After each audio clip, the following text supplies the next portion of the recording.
área de união e positivismo. Nós decretar área aqui sobre que nós está convencidos que den união nós podemos lograr coisa mais grande e com atitude positiva aún mais. Semana passada, viernes, nós anunciamos desde uma conferência de imprensa na St. Martin que é corro, maneira que nós estamos papiando de dia de impar e tempo acaba, está off the table, ele não bem mais.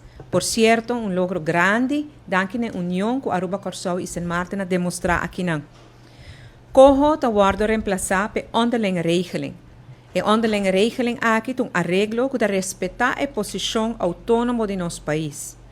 Den arreglo que nanang bota mira que a nós mesma é suna que vai determinar kiko tá é melhor para o futuro de nosso país. Bopo bisa que o logro aqui de onderlinge regeling na lugar de corro, nós logra duas coisas muito grandes. E duas coisas principais não tá é promê, tá? Que nota bem lei de reino, Rijkswet, e órgano que tá chama corro, não bem mais tampouco.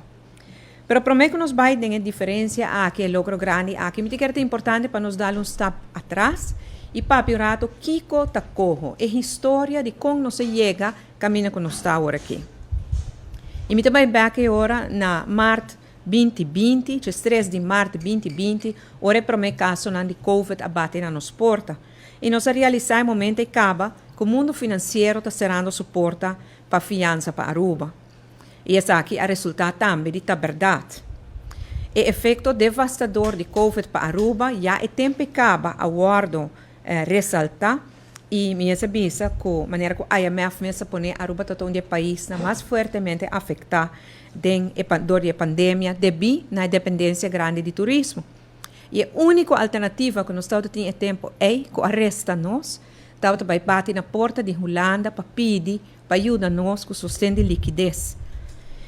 E promete 2 lunas, depois de março, Holanda presta nos placa de várias condições. Por exemplo, me será corta salário de empregado no público, me será corta salário de ministro, me será corta salário parlamentar, me será corta AZV com 60 milhões, me será bem com norma máxima para salário de diretor em companhia estatal e quantidade de outras condições que agora põe.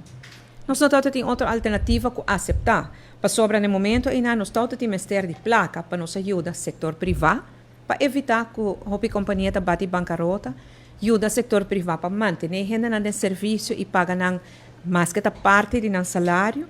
Nós precisamos ajuda também com a perda de trabalho, e tempo nós sabemos que faz, para dar uma entrada para compensar a perda de entrada dor de Covid. Também para cobrir todo o gasto gigantesco que nós temos que a pandemia mês. Está em gasto de saúde, em gasto de vacinação, e tudo isso não. E para nós seguir governando os países.